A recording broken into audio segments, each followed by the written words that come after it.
All right. Position.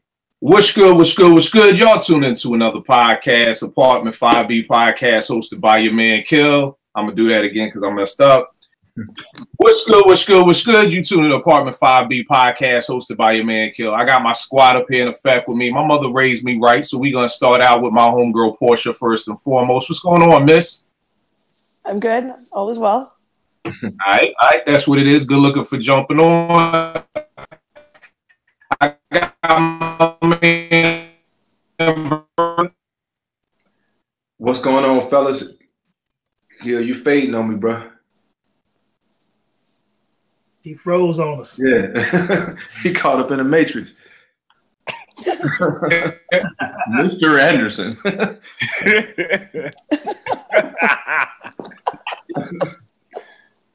All right. You still messing up, Vern?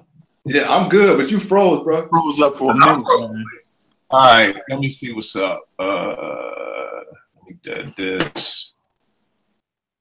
All right, is it any better? Or I'm still froze? No, you good. No, you're good. All You're good. All right, let's start over again. What's good? What's good? What's good? Y'all tuning in Apartment 5B podcast, hosted by your man Kill. I got my squad up here in effect, but my mom's raised me right, so we're gonna start off with ladies first. I got my homegirl Portia up here. What's going on, miss? I'm good. All right, good looking for taking some time out chopping it up with us tonight. I got my brother Vern out in the ATL. What's good, bro? Everything is lovely. We're glad to be here. All right, no doubt. I got Jace, who been MIA for a hot minute. What's going on, bro? What's going on, man? Glad to be back. All right, we got DJ Rec 1 out of Houston. What's good, bro? What's going on, man? Everybody good? Yes, sir. What's up with Chris Paul taking them little cheap shots, man, and getting a little layup at the end, bro? Hey, man, I didn't catch the game. I heard he had like 37, but hey, look, I get it how we can right now with Harden out. Yo, I'll tell you this too. Texas and TCU last night was a dope game. If you ain't see that, double overtime. Yeah, Texas got a good squad. They just lost one of their point guards. Yeah, point guards got leukemia, man. That's crazy. Definitely nothing but prayers for dude on that front. That's crazy. And I got my man Tone from Into the Dome. What's going on, fam? Good family. Everything is good. All right, that's what it is. Yo, we gonna jump right into it tonight. Tonight's podcast is gonna be a little bit different, but stay with me. You still gotta deal with hip hop. We talking about love and hip hop tonight, and not no VH1. Talking about That's the devil. fashion, love, and hip hop, because I know where folk minds will go. But last Friday, I was listening to that Bruno Mars joint, Finesse. I love that joint from when it first dropped. I heard Cardi B was on the remix, and I was like, oh, this is whack. This is why I hate music, why you gotta mix these two people together. I ain't gonna hold y'all. I ain't even mad at Cardi's verse, and I don't even like Cardi B. It got first bounce to it, man. I like it. And I like it. And the video just takes me back to Living Color, so I think the video puts it over the top. Every time I hear that song, I think about this time me and T had this dance battle in our kitchen. I post a video on Twitter just on some humble stuff. 24 hours later, it's like at 300,000 views. A week later, it's like at 1.8 million views. It's all over the place. People were calling me like, yo, my daughter saw the video. My son saw the video. It's doing the high school rounds. People in high school. Seriously, like my people, kids go to high school is calling like, yo, man, BJ said he saw you on the joint dancing and all of his stuff. So it's crazy.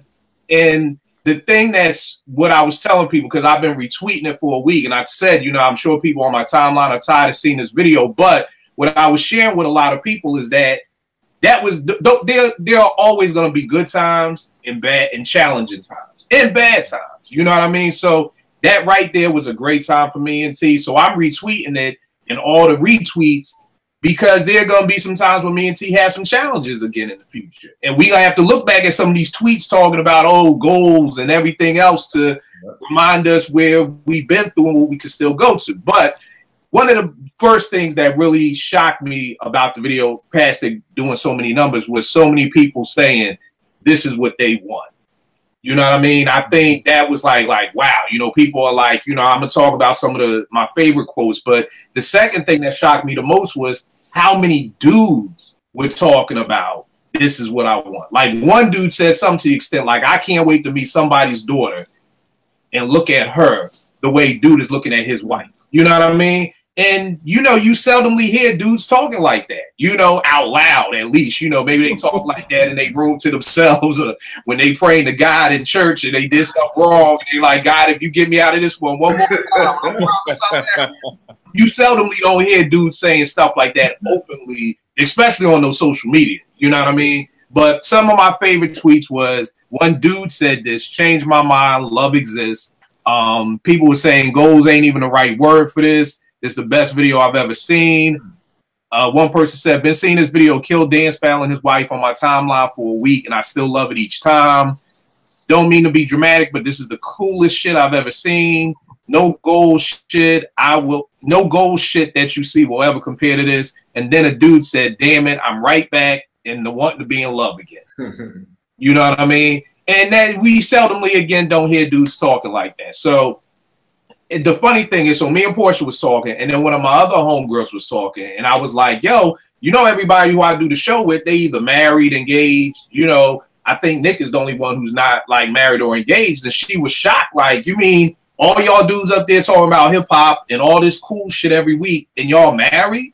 You know what I mean? Like, you know, and I understand us hip hop dudes, I guess we the scum of the earth. We, you know, we don't marry nobody. We just, you know, call you wifey, whatever like that. And, you know, we might as well get married. If we do get married, it's like we got beat in the head. But I was like, yeah. And then Portia reached out and we was talking. I was like, yo, this would be a dope time to do a show about, you know, loving hip hop and how you can still have all these records and make beats and do all this other cool stuff that we do and still be married with a wife and kids. But Portia, there was a lot of people who saying things like, oh, I'm seeing this video, I want to marry my best friend. You said something about that. And we didn't talk about it because I wanted to really get it from you tonight. So what did you mean, or how did you take it when people was like, yo, you know, I want to marry my best friend? Well, I mean, we've heard this all the time, right? Like, oh, I think I've seen it on Twitter where people will be like, oh, that dude you friend zoned, your best friend you friend zoned, like that's the dude you should be marrying, that kind of thing. And then when I saw your video and people were like, this is why you have to marry your best friend. And then it got me to thinking, like, what do people mean when they say like marry your best friend? Because I feel like maybe I have a totally different definition of what that means. So that's when I approached Kill and I was like, yeah, like we should talk about what does that look like? What does that mean? Because for me, I don't think a dude or like a husband and a wife should be best friends in the definition that we are all accustomed to knowing. Like that's just me. I don't think that's what a man's role is for their wife or partner, and I don't think that's what the woman's role is for their husband or partner. So that's where it all came from. Like, so for me, I guess would be like, yeah, like, you know, vibe like best friends and be able to hang out, like show that you're best friends, but not really be best friends like that. But that's just me. I'm not married either, so I don't know. Nah, but that's one of the reasons why I wanted to get you on, so we can answer some of these questions. My man Bezo just joined. What's going on, B? What's up, bro? What's good? What's good? B, I introduce you to Portia. Y'all be talking all the time doing Twitter. It's real life thought. Recognize the curls. All right, no doubt. So this is what I'll do. I'll answer that question first, and we can go down the line. I can say this. Me and T have been married going on 18 years. And now I can say, like, we're best friends. When we first got married, we was cool. You know what I mean? But I don't know if I could have called her, like, yo, my best friend. And I don't know if she could have called me her best friend in the mean of that, because my best friend is 9 times out of 10 somebody who loves basketball as much as I do. You know what I mean? Or loves hip-hop as much as I do. You know, we was cool. We were there for each other. We held each other down. But I think just throughout the years, I mean, truth be told, if you still married after 18 years, that person probably will be your best friend, because you've lost some friendships during them times. You know, y'all been through some wars together. Y'all been through some wars together. I always tell people, your wife, your wife and your husband, they're the person you're going to go to war with each other. Y'all will beef with each other, and then you will go to war together against other people. Yep. You know what I mean? So it's definitely a growth thing. I'm not of the mindset like, yo, like you said, oh, that dude that you curving or that chick that you don't pay no attention to, that's the one you should get with, because 9 times out of 10, there's a reason we curving them, because, they don't fit the mold. So, but that's just my opinion. But Vern, what do you think about that, man? So I've been married for 21 years, and I totally agree. When we got married, we definitely weren't best friends. And one of the reasons being is because I was immature in the respect of I didn't give all of myself to my wife. I mean, I would say the last 5 years has been the best years of our marriage, because we've broken down all the walls and the barriers and things like, all that rosy stuff. What has strengthened our marriage are the bankruptcies and the foreclosures and raising kids and going through the teenage years when we thought, we was gonna kill our child. Stuff like that has strengthened our bond and made us friends. So that the Twitter stuff, man, those I kind of just chuckle at those goals and all that kind of stuff, because that ain't realistic to me. And I want to quote something. It's a Gregory Porter and Lalah Hathaway song. It says, "Sometimes lovers can be angry to the end, but it's always the friend inside that make amends." And what I take from that is, a lot of people have this concept that love will just conquer all. And that's true to a degree, but love ain't gonna pay your mortgage, pay the lights and stuff. And I can love somebody and not like them, but if me and my wife are friends, we'll grind through the time when we don't like each other, and because we're friends, and then we'll get back to that love piece. So that's just my little 2 cents on it. No doubt. Let me get Beezel in on that. Beezel, what you think, good brother? Well, what was the original question? Just about the whole thing. Well, we were talking about before you jumped on that, how that video of me and T battling, is like at 1.8 million views and all these retweets, and it's everywhere. And just, how people were saying things like, yo, I want that. And I was saying what shocked me the most was how many dudes was retweeting this saying like, yo, this relationship goals, like, yo, I want to get married, or that's the type of love I want, everything like that. And Portia was saying a lot of people were talking about how it's like, yeah, this is why you need to marry your best friend or whatever. And she was just questioning, like, do you really, that dude that you're not talking to or that chick that you're not paying no attention to, that's the one you need to be with. And I was just saying for my story that me and T have grown to be best friends, but it didn't start like that. So I know, how long have you been married, my G? 5 years now, 5 years. Okay. But we've been together about 10 years. And it's for me and my best friends. And that's what made us get married, essentially. You know what I'm saying? We had the relationship, we had ups and downs. It's like when we met, I was in a relationship, so I was 6, but it's like I was creeping around with her, you know what I'm saying? But the bond was just stronger. From the first time we met, the conversation, it was like I hadn't had this type of conversation with a woman in maybe forever, since talking to my mom, to my sister, one of the women in my family type shit. So, I mean, it's funny because like I hear like with you and was it Vernon? Yeah. Saying that, y'all wasn't best friends initially, but for me, it was the exact opposite. It's like we were best friends first. Like I literally got the opportunity to marry my best friend. You know what I mean? And for years, my oldest son, I consider my best friend. You know what I mean? Which that relationship is unique also. I was able to school him and treat him like my son, but also as a friend. You know what I'm saying? So that was unique. But my wife, it's crazy, man. Like over the years, I think what's made us stronger has been the difficult times where one of us said did some dumb shit. You know what I'm saying? And you fight through it, because part of what happened for me was like, not only did she become my best friend and vice versa, but she loves my family and I love her family. You know what I mean? It was a point in time where I was probably closer with her younger sister and her older sister than my own physical sister. You know what I'm saying? Because we had our own issues. So you going through hard times, it's like, if it's not like when you just dating some chick in high school or college, you're messing around with, whatever, I'll go to the next chick that I've been eyeing or whatever, we've been friendly, kind of flirting or whatever. But now it's like, now you're going to lose a friend. You're going to lose family that you was close to, you know what I'm saying? And situations you know, it's like I had never been with a woman where I enjoyed going to spend time with her family. You know what I'm saying? All right. No doubt. I definitely feel you on that. Yeah. But it got to the point where her family and stuff like that. So when you going through a hard time, it's like you gotta think about it. You're losing more than just a relationship. You're losing a friend, a companion, you know, your best bud. That was for me and my wife. You know what I mean? So that the hard times and the ups and downs, the downs, when we came out of the downs, it's like we grew a little bit higher. You know what I'm saying? That shit helped us strengthen the relationship and made things better. You know what I mean? It's like, and it was times like Money was saying, like, you know, when money is tight and, you know, I lost a job or whatever, you know, and it's like, damn. And I remember having a conversation with my oldest where it's like, I said, you know, it's funny, man. I've been in relationships where, God forbid, my money ain't right because I know the relationship is going to turn sour because of how, I mean, I don't want to put it all on the chick, but because of how her mentality was.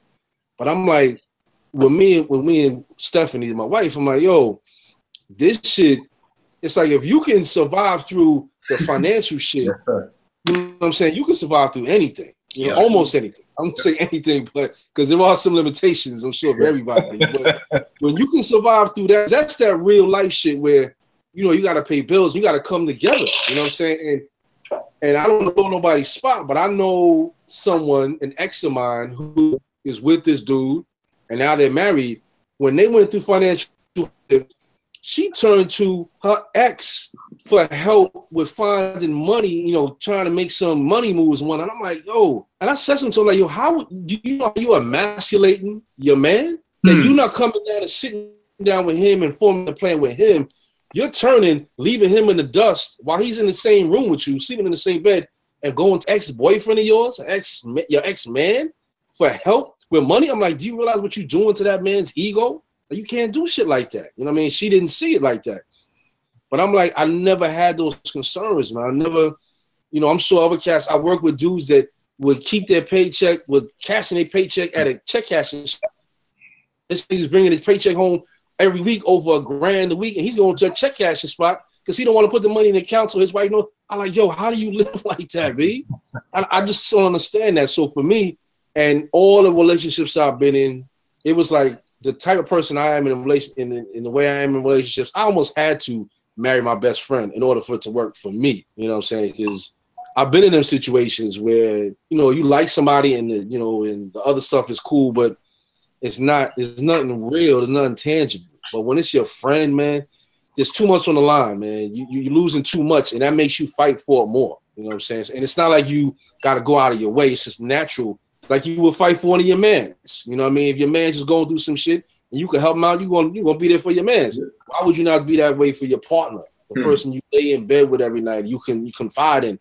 She knows things about me that like nobody knows. Shit I went through as a child and shit like that, and vice versa. You know what I'm saying? And you can't duplicate that, man. And the thought of having to reproduce that in something else and someone else, I just don't see it possible.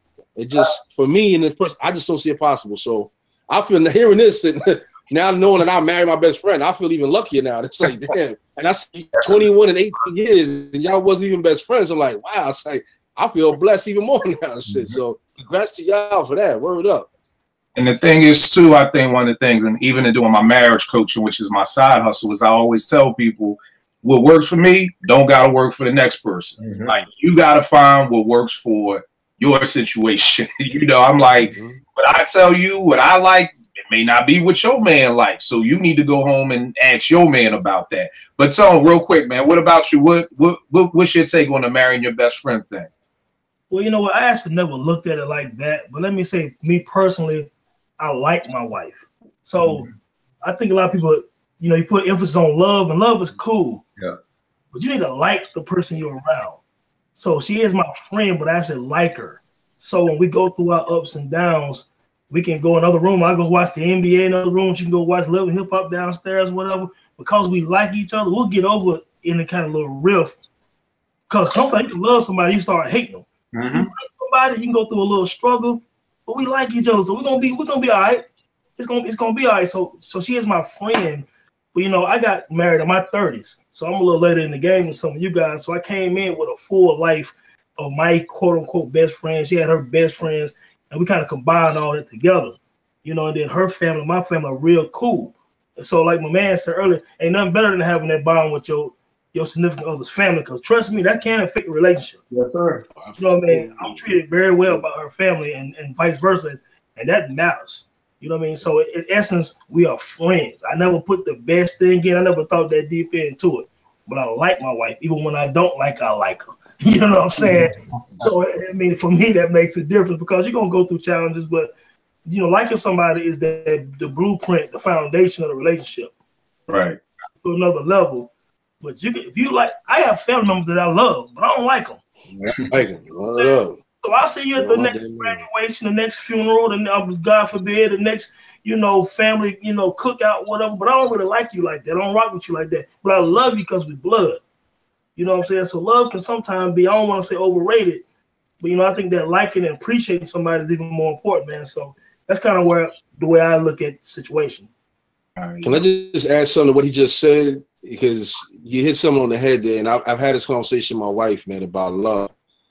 And what you said, love is an emotion for people. You know, like you see, you meet women, or I've met women that they're in love with the idea of, you know what I mean? Bingo. The idea, all that other stuff, you know what I mean? But there was an episode of the Cosby Show back in the day when Bill Cosby was talking about his kids. And I forget who he was talking to, but he said, you know, I like them. And it's like back then, you know, I didn't have kids back then, and all, you know, I wasn't married, nothing. But it hit me like that. That's kind of ill, like, because there is a huge difference. So like you said, I can love a family, like I love my sister to death, but sometimes I don't like her monkey ass, man. She get on my damn nerves. You know what I'm saying? I don't want to be around her and shit like that. But I love her to the death. You know what I'm saying? But love is like it's an emotion, man. And you know, it's like it's funny because one time my wife said to me, like, because I have a knack when I'm upset about something that I compartmentalize it in my mind. And sometimes I break it down too much and I overthink it and I let it linger too long. And that's how I was early in the relationship, but I've gotten a lot better with that. And she said to me, like, well, then how come sometimes when you're upset, you're so distant? And I was like, well, it's not sunny every day. Some days it's rainy. Some days it's a light downpour. Some days it's torrential downpour. Eventually, the clouds disperse and the sun comes back out again. I'm like, and relationships and all that is the same kind of way. It's not going to be, you know, every day sunshine and real, you know, just, oh, it's so beautiful. There's going to be ups and downs, and you have to be prepared and understand that there will be some downtimes. And if you're not willing to fight through that and see your way through that, then you're wasting you and your partner's time. You have to be prepared for the fact that you're not going to always agree. You're gonna get on each nerves. She's gonna her, and that's okay. That's normal. The same thing you go through with your kids. Sometimes your kids piss you off, but at the end of the day, you put in the bed, you give them that kiss, you love them. You know what I'm saying? It doesn't change how you feel about them in the big picture.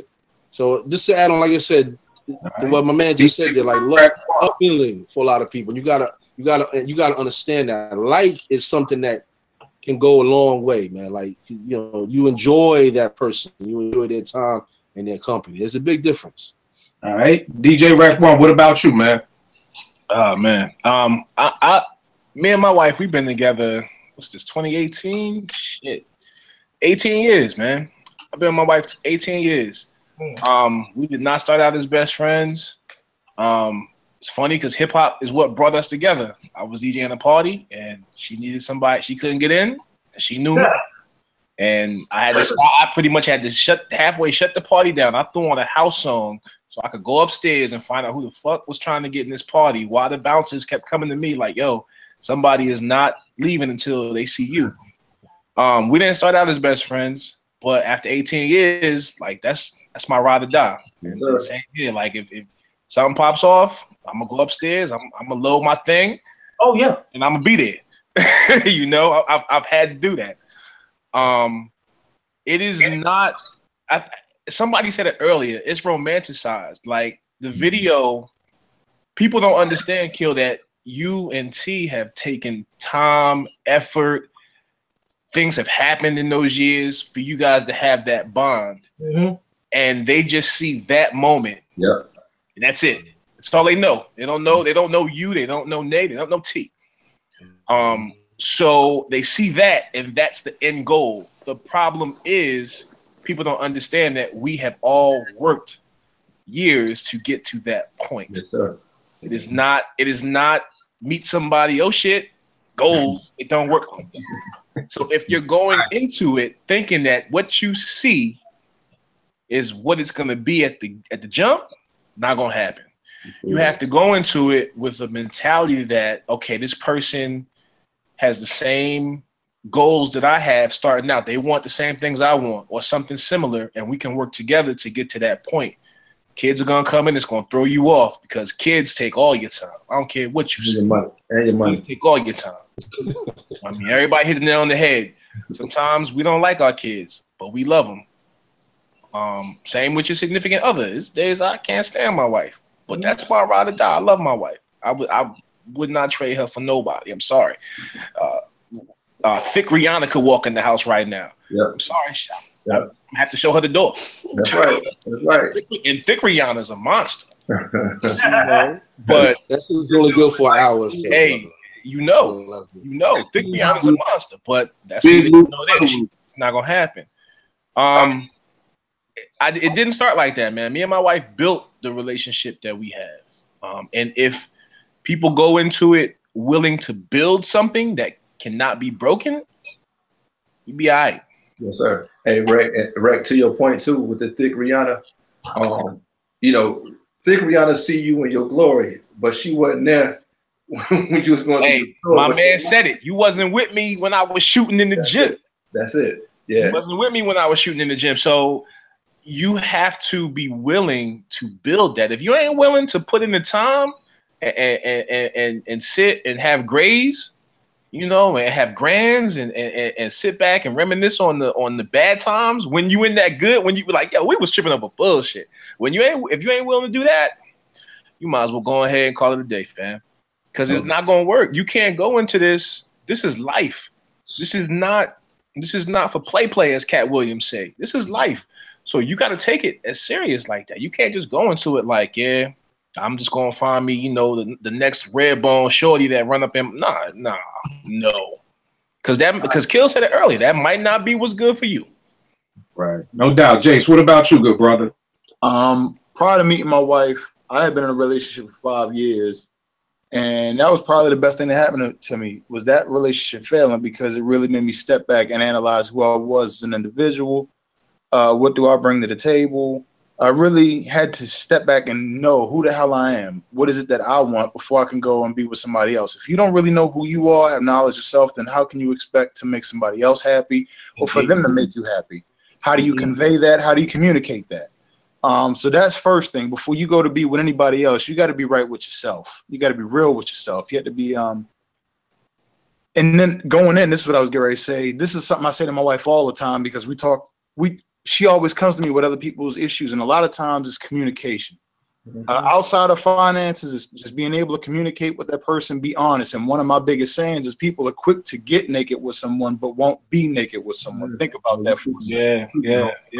Yeah. So going in, my wife was a close friend, but she wasn't my best friend. And I say she wasn't my best friend because we weren't battle tested.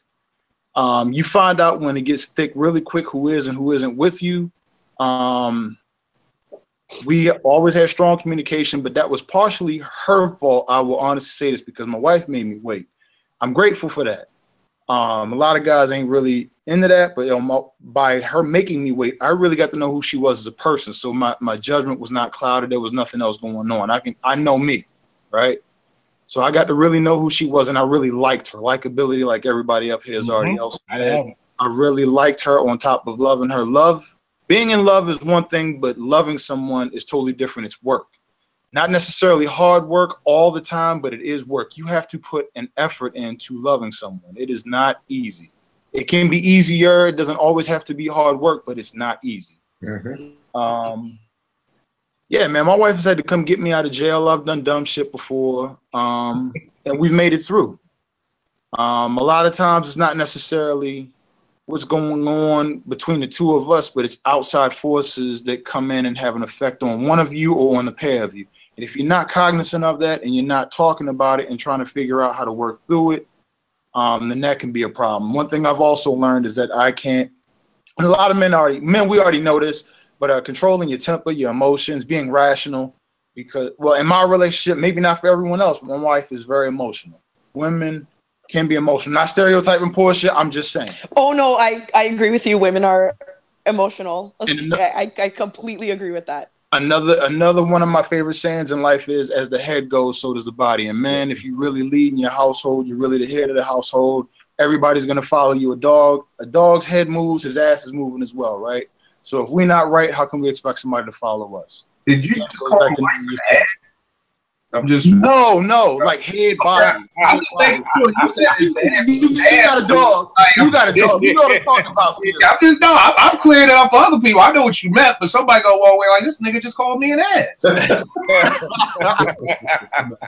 I'm messing with you now. Yeah. I feel you. And one of the things, Jace, I think that you said that was dope was it's all how we define best friend too. Right. You know, my best friend Rob, we've been cool for 35 years. Yeah. You know what I mean? So you got some people who will meet somebody on, and I'm teaching this to Nate, just jump rope with somebody, don't make them your friend. Yeah. You know what I mean? Like, so it may take my best friend, who really is my best friend, 15 years to even get that title. Right. You know what I mean? So it's all those things. But I mean, I think, like I said earlier, it affects everybody in different ways. It's a blessing to know, because for me doing marriage coaching, I have about 15. I just found out today, cut my man's hair, 16 couples going through divorce right now. You know what I mean? 16. You know, and number keeps rising. Like I said, I just found out today one of my close peoples is going through a divorce. He ain't even tell me yet. Because everybody thinks, because I'm the marriage counselor, I'm going to try and talk them out of it. I ain't gonna, if you want to get divorced, I'm going to tell you some things. I can't talk nobody out of doing nothing. You know what I mean? But they know don't even come to me. So the dope thing is to see all these people up here prayerfully, you know, people watching or getting something. Portia, prayerfully, you're hearing some good stuff too. And then I also wanted to talk about the thing that I always say that's hardest about marriage is that nobody teaches you how to be in a relationship. You know, all the other things we do in life, if you decide you want to be an engineer, psychologist, I don't care if you want to be a mechanic, whatever, electrician, whatever you want to do, you got to learn how to do that. You got to go to some type of class or get somebody to show you. And with relationships, you kind of just get thrown in them. You know what I mean? Like, my mom's never said, like, this is what you do. And, like, I'm trying to do that for Nay. Like, I'm taking Nay out on dates now. Like, look, this is how a boy is supposed to treat you. This is what he's supposed to do, and all these things. And most of us aren't taught that. Like Bezos said, if you back in the day and you kicking it with a shorty and things don't start working out, what do? You break up. You know what I mean? Now, all of a sudden, you married, things ain't working out. Now, you don't know what to do because you've never really been through anything like that. You know what I mean? Now, let me ask this question. Portia, you good? You have a question? Because I know you said you was going to throw stuff in from time to time. No, not yet. I mean, you guys have so much insight. It's crazy. Like, I'm just trying to, like, take it all in. You guys are so great at articulating experiences. So it's awesome.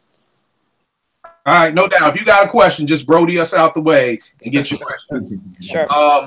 My next question was because my other homegirl had asked me this, and it was like, you know, Kill, what, you know, growing up, like, what made you want to get married? Like, did hip hop play any influence in that? Because I think everybody, well, she was shocked that we all were married because I guess with hip hop, you know, you hear about it being such derogatory music, especially towards women, especially 90s hip hop with your NWA and your bitch this, ho that, Kool G Rap, everything like that. And I told Shorty, for me, I'll never forget this. I was on South Street in Philly, like back in 93, 94.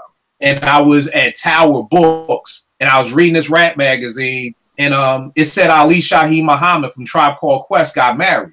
And I was like, oh shit, rappers get married? Like, yo, I didn't know that was cool. Like, you know, you could be a rapper and get married, because this is something that rappers don't talk about. You know what I mean? Like, no rapper, maybe outside Fonte or one, you know, couple out of the millions actually talks about being married, you know what I mean, or having kids. I think the closest we got to having kids was Miss Jackson by Outkast, you know, or Slick Rick, It's a Boy. You know what I mean? Like, you really don't have rappers really talking about their life. So for me, hip hop really didn't play a part in it. But I think for me growing up, my parents got divorced when I was in first grade, and having to deal with meeting mom's new boyfriends and dad's new girlfriends and Then me and one of my dad's girlfriend's son got real cool. He's like brothers. I went over his crib one week and he was like, oh, no, we broke up. I'm like, damn, my nigga, like, yo, I just had a dude that I was riding with. Now he going, like, and same stuff what happened with mom. So I knew for me growing up, like, I really wanted to have that family because I felt like I really didn't have that growing up. Vern, what's something that made you want to get married in a time when most black men don't want to get married? Kind of to your point, my parents stayed together till I was married. Okay. But their relationship was the opposite of what I wanted. Always arguing about, nothing physical, but always arguing about money and things of that nature. So I wanted the exact opposite of that. Me and my sisters feared my dad. We've reconciled since then. We play golf and do all kind of stuff now. But we feared my dad. So I always said that I want a happy family, a happy marriage, and my kids for us to be cool. I mean, me and my daughter talk 20 times a day. She's in college and things of that nature. My oldest daughter, we're pretty cool. She was 5 when me and my wife got married. And now I have a grandson with her. So what wanted me to the reason why I wanted to be married and have a family is because I wanted to not duplicate what I had. Okay, no doubt, no doubt. Jace, what about you, man? Honestly, man, I didn't want to get married. And I grew. My parents are still married to this day. It was 39 years this past Christmas. I was selfish. Again, I know who I am, right? But my wife made me change, and it wasn't her making me change, but she made me more aware of other things. So, and then also having a good blueprint. My father and I haven't had a lot of relationship conversations, but he was a good image to follow. I had a good starting point just from being around him. Had a good frame of reference. But initially, I never really wanted to be married. I really kind of wanted to just be by myself, travel light. But it's cool being at home. Yes. Love it. Now, what about you, Rec One? Man, Jace hit the nail on the head. I was not trying to get married. I ran from it. And, you know, my wife showed me some things. And then when I realized what it was like, wow, I can actually change my family dynamic. Both my mother and my father had been married 3 times. And, you know, I come from a military family. Like everyone in my family's been in the military. I'm pretty sure people hear the rumors about military, this, that, and the third. And that's not always the case. And I wanted to change that within my family dynamic, you know, having step brothers and step sisters and half brothers and half sisters. I didn't want that for my kids, man. I wanted my kids to be like, you know, my mom and dad are at my wedding married. You know, hasn't happened, honestly, as I'm thinking, in my whole family. Like nobody stayed married, nobody stayed together. There's half, there's this, there's that, and the third. I've never been to a family reunion. As a black person, I feel some kind of way about that. You laughing. Nah, I'm saying because I'm sure you do. And when I look at my father's side of the family, my father is Jamaican. You know, I have family in Jamaica. I have family in England. I have so much family that I have not had the privilege to meet because of mistakes, broken marriages, secrets, things of that nature. I don't want that for my family. So after, you know, having these discussions with my wife, I said, you know what? We're going to go hard. And we've been doing that ever since, you know. I was like Jace. I was okay being dolo. You know, I was good with that. But after looking at it and seeing it for what it was, I was like, oh, no, this is going to be dope. This is going to be real dope. You know, but that's how it started. All right. What's up with you, Tom?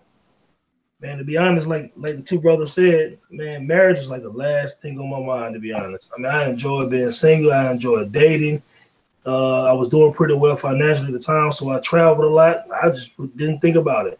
And as I dated, nothing really stuck. And truthfully, when I met my wife, it just felt right. Not to sound corny or cliche or anything like that, but it felt right, man. 6 months later, I was actually going to marry me. You know what I'm saying? This is not that, and my family couldn't believe. They're like, Tone, you run them streets. You know what I'm saying? And I was just like, man, this is right. You know what I'm saying? And I don't regret it one bit, but that's just kind of how it happened, man. It was kind of organic like that. Met them, felt right, build a life together. All right. What about you, Big? It was funny, man. Like listening to all y'all shit. I mean, I'm sure you already know, kid. I was not thinking about marriage. Yeah, that was like, I mean, I made a point of indicating and letting it be known marriage is for suckers. I ain't never get married. You got your damn mind. I feel You say all type of curse. Do not come out talking about marriage. You got your damn mind. So, and it's funny because like my mother and father split. I think it's like 6, 7 years old, something like that. My only 2 memories of living with my pops was the day he was like sitting on the couch, like, yo, I can't do it. I got to get out. And the day he left. That's the only pops. And he was with who was the chick he was cheating on my mom's with. He ended up being with her for like 30 some odd years and never got married. And they was always together. So for me, I'm like, my moms and pops got together, got married and hated each other. My pops ended up with somebody. They never got married and they've been together for decades. So why get married? I don't need that shit. My uncle over here done got 3, 4, 5 wives and shit. Like, I don't want that bullshit. So it's like, well, thinking about it, it was funny because like I think Jay said it about having them type of convos with my pops. My pops was never, all the jewels I got was either like old school cats in my hood or one of my uncles or my older cousins put me on to different things. And my pops never blessed me with them type of jewels. But it was one day we were on our way back from Baltimore to see the kids or whatever. And I'm in a car with him and I'm telling him about my wife and this other chick. And this chick was bad and we had great relationship and all this other bullshit. But I'm telling my pops like, yo, I don't know what I should do, man. I'm like, I really, really, really dig this chick. And I'm like, but for the first time, it's like for every other reason I ever mess with any other chick is why I want to be with her. I'm like, we have conversations. We just talk. There's no awkward silence. Like we just sit in the crib and watch a movie and laugh and joke about it. We'll go out to get something to eat. Like I'll do things with her that's just so trivial and mundane, but end up feeling so uplifting and so good. And I'm like, that's it. All the other shit is that cosmetic stuff. Yeah. But this is regular life shit, and I'm finding enjoyment out of regular life shit with this woman. And my pops was like, well, so what are you waiting for? I'm like, what are you talking about? He's like, that sounds like the person that you're supposed to be with then. He's like, what do you think me and, now my stepmother, now they actually did get married a few years ago. He's like, how do you think we've lasted this long? He's like, it wasn't because of all that other, superficial stuff. He's like, because I could just walk around in my robe, drawers, scratching my belly and be comfortable and be happy. You know what I'm saying? I'm like, and when you have that, that's the real shit. The conversation, the communication, that's the real shit, man. All the great sex and wild shit and taking vacations together. Yeah, that's all nice. And you could do all that shit with your wife. You know what I'm saying? And then some. You know what I mean? So it's like, that's what I'm saying, like the thick Rihanna thing. It's like, yeah, that shit is good for an hour or two. Then it's back to reality. You know what I'm saying? It's like, okay. And it ain't going to be thick Rihanna. Eventually, it's going to be chubby Rihanna and just, nah, she ain't no more Rihanna. You know thick Rihanna open her mouth when you get tired of her. Yeah, exactly. It's like, nah, you got something real. But it's like, I didn't come to a conclusion like, you know what, B? It's time to get married. It was straight up osmosis of being with somebody enough and having a real enough relationship where if it was called swashbuckling, we would have got swashbuckled together. You can put whatever name you want on it. You know what I'm saying? It was about being with the person that I feel my best with. You know what I'm saying? I feel uplifted when I'm with her. So whatever name you want to call it, I just wanted to be that with her. And it just so happened that word is marriage. You know what I'm saying? So it wasn't like, oh, yeah, I got to get married and we're going to go to the church. No, none of that. I mean, because I'm not a religious person anyway, but it's funny, got married in January, and I think it was January, I know it was January 31st. I'm like, come on, though. No, but it was 65 degrees outside, and we went down to the courthouse to get the joint, and it was like, we told our family members literally like a day or two before. I got cousins came in from Philadelphia. It was like mad people showed up.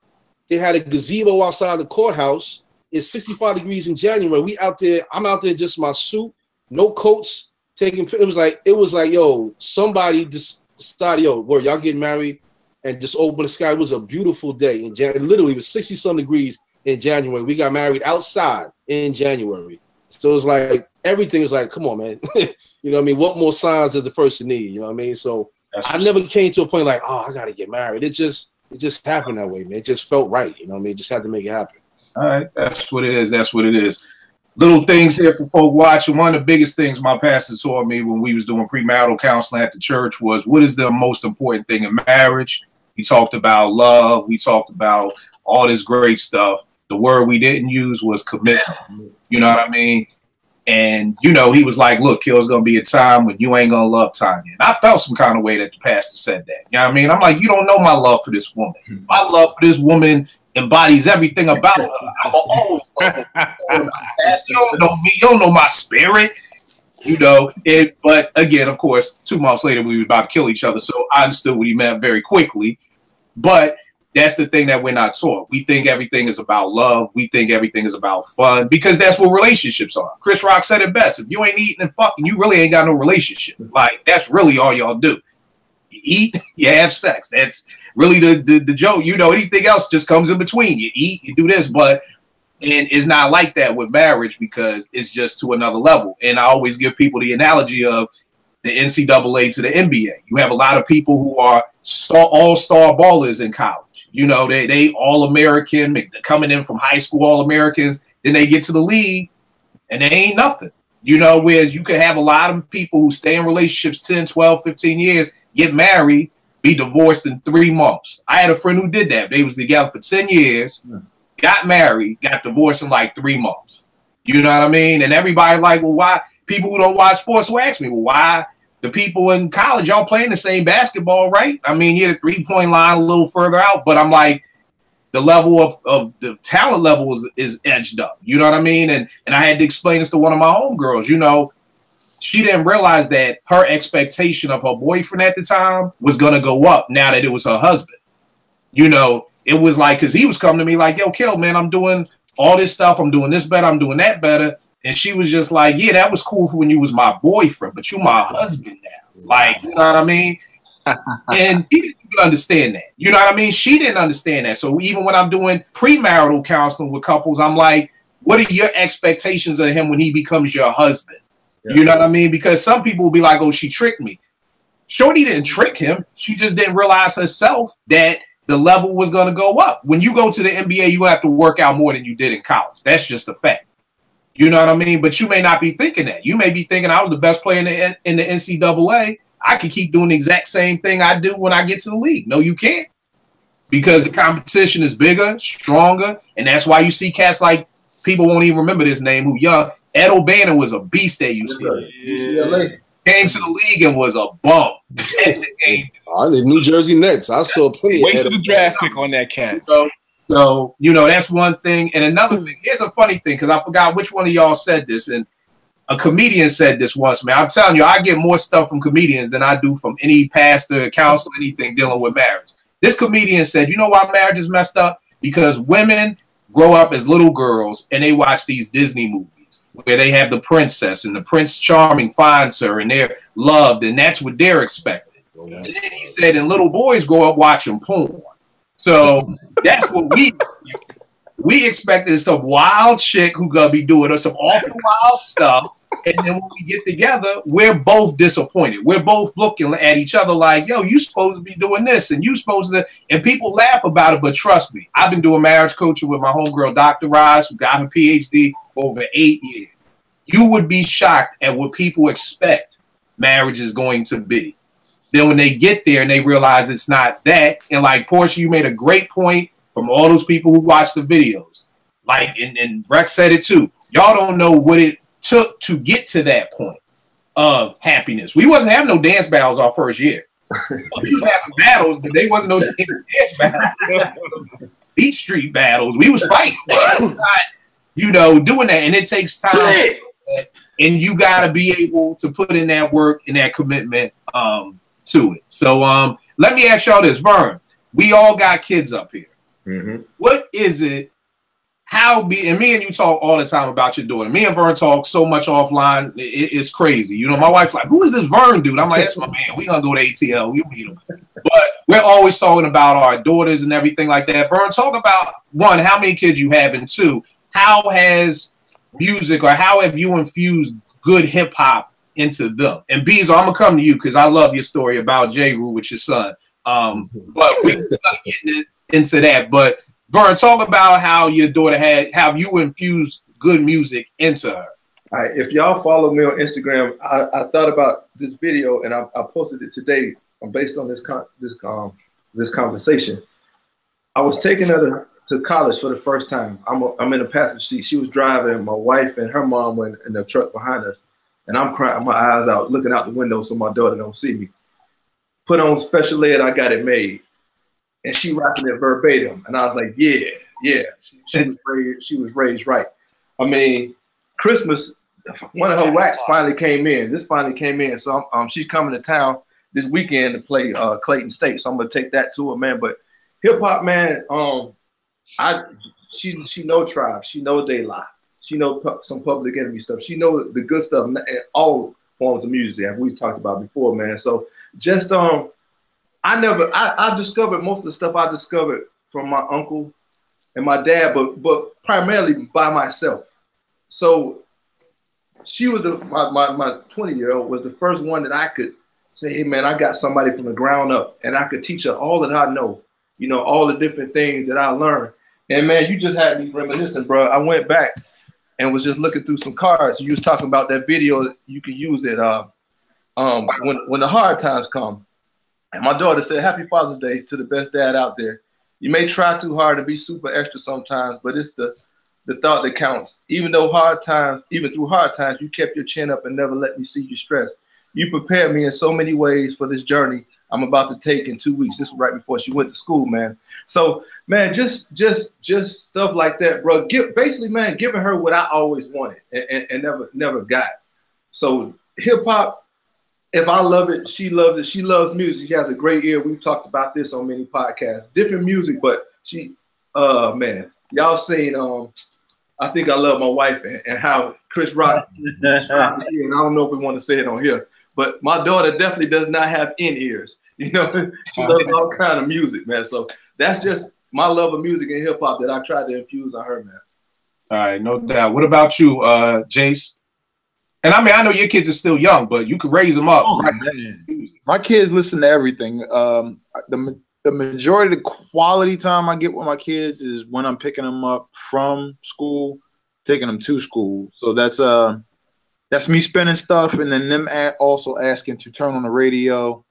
My oldest is actually getting into Afrobeat, and it's kind of amazing that she just kind of picked that up on her own without me actually showing anything. So, and then she's also giving me stuff already at 6 years old. Who would have thunk it? Wow.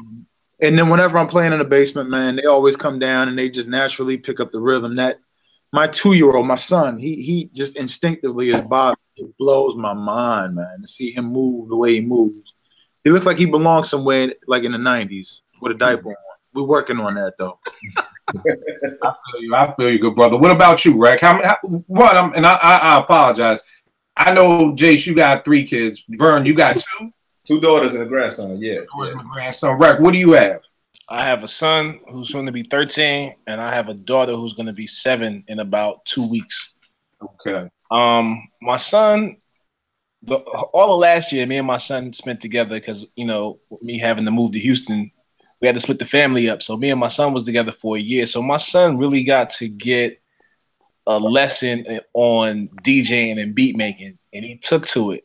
Now, granted, he likes more of the newer music. I respect that, but he does always have questions as far as like the old school stuff. Who's this? He wants to listen to it. He wants to know who it is. Now, my daughter, I think, is going to be a DJ. Every time I'm in here, she comes in here, she grabs a cooler, and she asks me to go ahead and turn the laptop on so she can work on her baby scratches.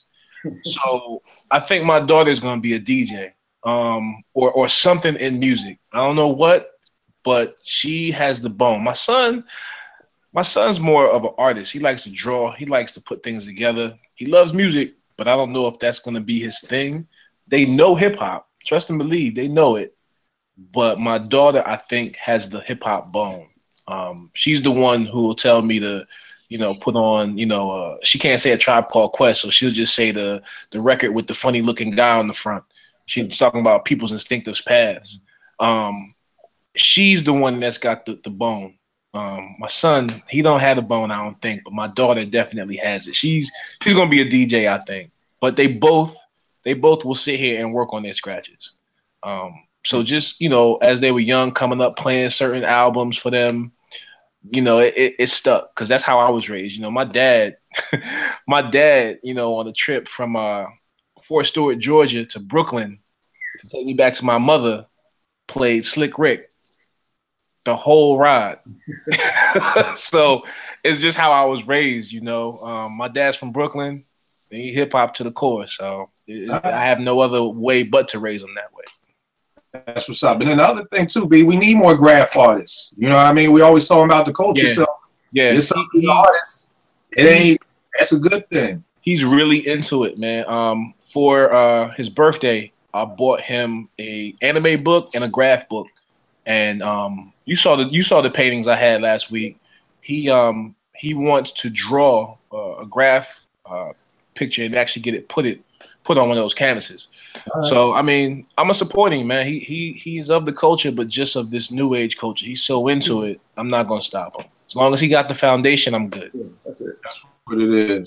What about you, Tom? Well, you know, my little man is 9 years old, so I had to keep the hip hop to a minimum. But with that being said, he loves it. I play a lot of instrumentals. So I have Midnight Marauders instrumental, a lot of Jay Dilla, a lot of Pete Rock. He loves it, man. So I mean, one time I was in the barbershop and I put on some Jay Dilla instrumentals and I recorded it and I put it on Facebook because I mean he was back in the back, he's jamming, he's feeling it. So he, you know, it's in his bones already. So, you know, and of course some radio friendly joints he listened to with his mom, and you know the kids like to dance to it in the house. But you know, I'm getting them in there. I'm gonna turn them on to that real knock, that boom bap. You know what I'm saying? But yeah, so he enjoys it, man. And you know, playing like NBA 2K and all that, the soundtrack is hip hop. Exactly.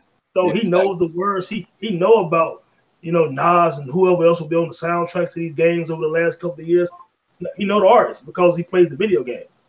You know what I'm saying? So he's invested in the culture, no doubt. All right. What about you, B? How many you got? I got a whole gang of kids. I got more kids than Miss Winans, man. We got five of them. 3 of them is grown in their 20s, and now me and my wife have a little 5-year-old and a 6-month-old. But the story Kill's referring to was my oldest. I forget what year it came out. I guess it was what J. Rule's album was, what, 94, 95?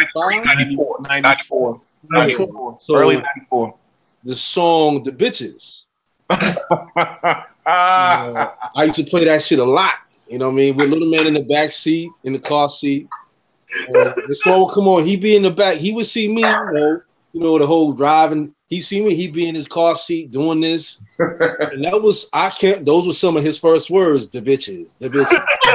I'm not gonna lie. You know, I was a young knucklehead with a little son. You know, I grew up with my son, so I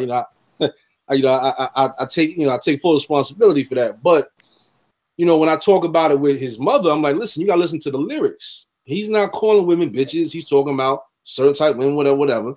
So my son, my oldest especially, you know, he grew up at a time when I was really, you know, I was young and still out there doing stuff. You know, that's before we did the shit with Lauren and stuff like that.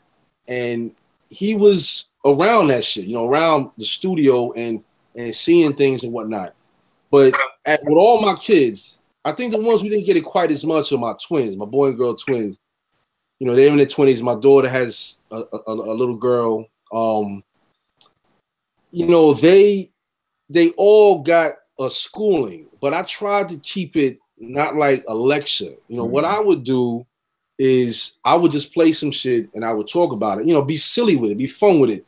You know, show them like this is how we used to dance to this back in the day. You know, things like that. And I would break down the lyrics and I would explain to them why Rakim is better than Kane and why G-Rap is right there with these cats and why Nas and Jay. You know, I would explain all that shit to them. And then, you know, I was showing my daughter the Reminisce Over You video like a couple weeks ago, actually. And I'm explaining to her, like, you know, I used to go to that barber shop. I know that street right there. Boom, boom, boom. Yeah, that cat right there. That's my member. you know, and it's so things like that that draw them in. And I took them to my old neighborhood, you know what I mean, and see like, this is where Daddy grew up. This is where right there is where Have used to live in this house right here. Boom, boom. Pete Rock used to come over here. Boom. You know, so it's like the little things that, you know, a kid, you know, it's interesting to them and it intrigues them. But like my daughter now and all my kids, it's not just about hip hop though. You know, it's about good music because I'm not going to sit here and pretend like there isn't some good hip hop still being made. You know what I'm saying? So I don't want them to feel like, well, if it's not boom bap, if it's not that style, that it's not good hip hop. You know, my oldest, he's the one that put me on to Kendrick, to J. Cole before when they were just doing mixtapes. You know, he put me on last year or whatever to the cat Sir, the R&B cat, to the dude Khalid or whatever. You know, and I put him on a different artist. You know what I'm saying? And it comes from him knowing my style. And like my youngest daughter now, somebody bought her little boom box for Christmas or whatever. And I was like, yeah, I'm gonna make you a CD for me, all her little movies, Trolls and Moana and this and that. I'm like, but look, but until then, yeah, take this. And it's like an old R&B slow jam CD with like Case, Sade, Stevie Wonder, you know, Minnie Riperton. My daughter loves that shit. She listens to that more than her Troll CD. But it's because I will admit though, some of these animated movies with all the music, you know, they do covers of old Earth, Wind and Fire and shit like that. I'm in the grocery store, my daughter, she's singing an Earth, Wind and Fire song, and a black woman and her husband come by. They just stop like, he's like, yo, you got great taste in music, young lady. And my daughter doesn't understand what you're talking about. I'm like, you singing one of the greatest bands in music history right there. And they just happen to recognize that. But saying that to her made her feel good about herself. Like, really? Like, yeah, that's one of the most important. And then I show her Earth, Wind and Fire album covers with the ill, you know, the cover art and, you know, all that shit and everything. You know, Roy Ayers, Everybody Loves the Sunshine. Yo, she loves that song and she knows the artist. She knows Stevie Wonder. She loves Stevie Wonder. She loves Michael Jackson. So it's not just about hip hop. For me, it's about teaching them and showing them and blessing them with just good music so that they have their own ears, so they hear some good shit. And they don't need me to tell them like, yeah, you want to listen. No. They know this is good music because they now have a trained ear for what good music sounds like, whether it's hip hop, classical, classic rock, whatever, R&B. If it's good music, it's good music. And I think there was a gap there, man, where, you know, for us, I don't know about y'all, I just turned 47 yesterday. So I grew up in a household with my moms and my pops are playing Motown and Stevie this and there was probably a time we were real young where you're like, oh, you gotta listen to mom and dad's music. But eventually the good quality music just seeped into your DNA and it didn't matter. That's your mom's and pops. It's just good music. You know what I mean? Stevie Wonder is just good music. So to me, it's like there's certain things as a parent, you gotta break the cycle. You know what I mean? It's things that like, I think Vernon, you said about how your family relationship was and you didn't want that. So you broke the cycle. You made sure like, when I raise my kids, I'm going to do this. You know, I had the same way. Like my pops didn't bless me with jewels. So I said, you know what? When I have kids, my mom used to go off the rails when she got mad at me. So I said, you know, when I have kids, I'm going to listen to them. When they make a mistake, I'm going to hear them out. I'm not going to just blow my top. I'm going to listen to them. You know what I mean? I'm going to give them respect that they're going to be honest with me and they're going to tell me the truth. And I'm going to listen to my kids. So you got to break the cycle, but you also got to take the good shit that your parents gave you and reinforce that in your children. Put your spin on it. But bless them with the shit you got blessed with. But break the cycle of the negative shit that we saw, that we experienced from our parents. Like, Kill, when you said about having to meet girlfriends and boyfriends for your mom, that's one thing. When I was dating other chicks, I never, ever brought them around my children. For that simple fact of what you said, Kill. I didn't want them getting close with some chick or her kids or whatever. And then, you know, a few months later, she's gone. You know, I never did that. My son's mother did that shit. You know what I mean? Now he doesn't speak to him anymore. You know what I mean? He almost grew up with them because of the relationship. They're out of his life, and you gotta know, man. Like, be honest with yourself. And it's not, you know, it's not like you're critiquing your parents, but you gotta take the good shit, man. Reinforce that shit, and don't be afraid to be honest about the negative shit your parents did. You know, because there is no book on being a parent. There is no book about being married and all that. Not a real book. You got to live life, you know what I'm saying, and do what you feel is right. But it's about breaking the cycle the negative shit and reinforcing the positive shit. And can I jump in with something? One thing, B, though, that you said, man, I'm sorry, Vern. I'll be real. Go ahead. Just to backtrack, even before you get to parenthood, man, if you grew up in a single parent household, remember how that made you feel. You know what I'm saying? If you saw your parents doing certain things and they went this way, remember that. Remember how that made you feel. Think about that and how you would apply certain things to avoid those steps in your marriage. Well, it's funny you say that because I grew up in a single home. My mother taught me how to do laundry when I was in elementary school. Taught me how to cook when I was in elementary school. I was a kid, and I literally, like 9 years old, I made Thanksgiving dinner for my family one year as like 9, 10-year-old. And I took that shit serious. Like, I'm the only one, I'm the man left in the house. So you know what? I'm going to cook dinner. My mom's is working. I had an older sister, 3 years older than me. I'm the one cooking. Gabby, you do the dishes, you clean up. And every Saturday, I'm going to clean the bathroom and I'm going to clean the kitchen and I'm going to do the cooking. And it was like my mother, when she had to go on business trips for her job, she knew his money for groceries. She knew we were good. And that was always my mother's thing. Like, look, I can't always hold your hand, but I can teach you the tools so that you can walk this journey on your own. And God forbid it ever comes to that.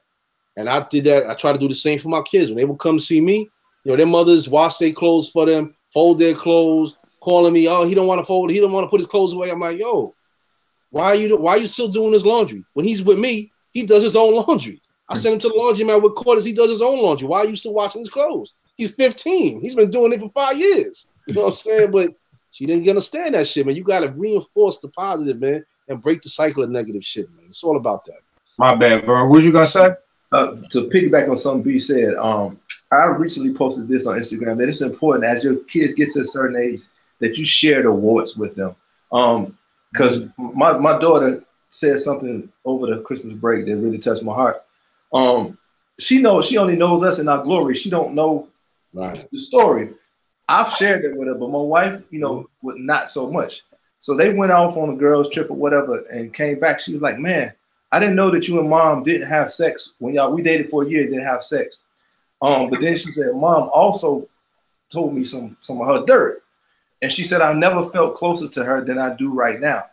And I always told my wife, man, we put a lot of expectations on our children, and there's nothing wrong with that.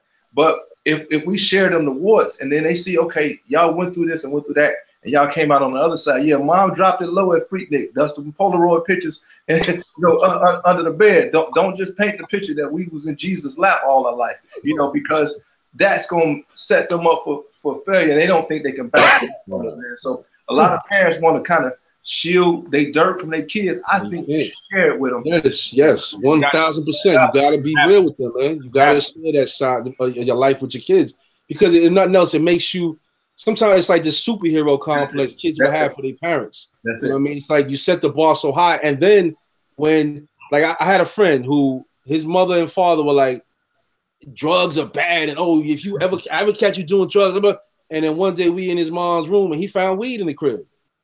I could see the look of total disappointment and disrespect for his parents. Like, how they telling me this shit is so terrible, and here they smoking weed themselves. He lost all respect for them. You know what that is? That's that whole, I never forget, Rasheed Wallace said it. He said, I raise my kids, do as I say, not as I do. Yep. And that's one of the biggest mistakes I think people do. You can't do that, right? Like Earl was saying, you grow up thinking your parents never have any problems or they perfect. So when you think, oh shit, my moms wouldn't understand what I'm going through right now. Right. So you don't go to them. You know what I mean? Right. So I don't know nothing bad my dad ever did. I'm 43. I've never heard one negative story about this dude. I don't know if he smoked weed, alcohol, whatever. But like Vern was saying, same thing. I share all my dirt with Nay at an age appropriate time. Right. That's what I told my kids, like, some shit. I'll tell you about that story right there. But I think the thing is and with me and with Nay, was just from the day she was born, I was coming home blasting hip hop. When it was bath time, I'm playing Kane, I'm playing Kid and Play, I'm playing all that old stuff that didn't have no cursing in it. The crib, I don't know if I could scroll up enough, but y'all see I got action figures up there and everything. So for when she was a kid, that would always be her thing, or it's funny, even the Jay Dilla figure. I got this in the mail. She was like, Daddy, how you get a man made of you? Like, she thought like, Bible, he got the MP, he got the hat, he got the beard and everything. So this is some old ill collector's item right here. This is me showing off. Wow. This is a Bismarck action figure in the cereal box. You got Biz with the ring. You got Is he picking boogers? He picking boogers. Picking boogers. Oh my god! Does he have the baby teeth too and shit? Yo, this is That's classic. He got the little dolphin teeth and shit. Then he got the baby. beatboxes too when you do it. So it was always Nate seeing this. It was Nate growing up with picking boogers. There was all those other things. A couple more jewels here. Just want to remind people of one thing that I learned that nobody ever told me. Marriage is a constant renegotiation. Oh yeah. And what I mean by that is that I got married at 26. I'm 43. I'm a totally different person than I was at 26, you know, but we a lot of times get married expecting this person not to change. Like, you're this person, you're going to stay this way forever, but that's not real, you know? So a lot of times we can't renegotiate. You know, when we first got married, I was like, yo, I was a homebody. Then a couple of years, I started writing for a couple of websites. I started going out again. That's a renegotiation time because maybe my wife married me because I didn't go out. Now, all of a sudden, I'm like, yo, I'm trying to hang out a little bit more. You know what I mean? So you just got to be able to renegotiate that. Another thing with a lot of times, what's up, Jace? Nah, man. I was just thinking, in the moment you break pattern, it's a problem. We need to yes, sir. this discussion. How you break a problem? What are you doing? Where you? What's really good? I'm wearing boxers now. Yeah. It literally could be anything, but you just got to be able to go back to that commitment thing. And to be honest with you, you know, I know a lot of church folk, big difference between Christians and church folk. Let me say that first. Church folk hate me because I know it says God don't believe in divorce. I know some people who need to get divorced. Like, you know, let's cut through the crap. Like, y'all need to get divorced before somebody die. Like, seriously. So, you know, seriously, there's some War of the Roses going on out here. So I was just watching that movie 2 days ago. I've had friends whose kids have come to them like, can y'all just get divorced? Like, I'm asking you to remove yourself from the premises before something bad happens. So sometimes you can't renegotiate it. Sometimes you can't. Sometimes you grow apart. I'm not saying it's the right thing. I'm not saying, but sometimes people do grow apart. And I know people who have stayed in marriages for 15 years miserable. And I'm like, look, why stay somewhere miserable? Like, you can't be the best dad or the best mom you could be miserable, you know, hating life, grunting all the time.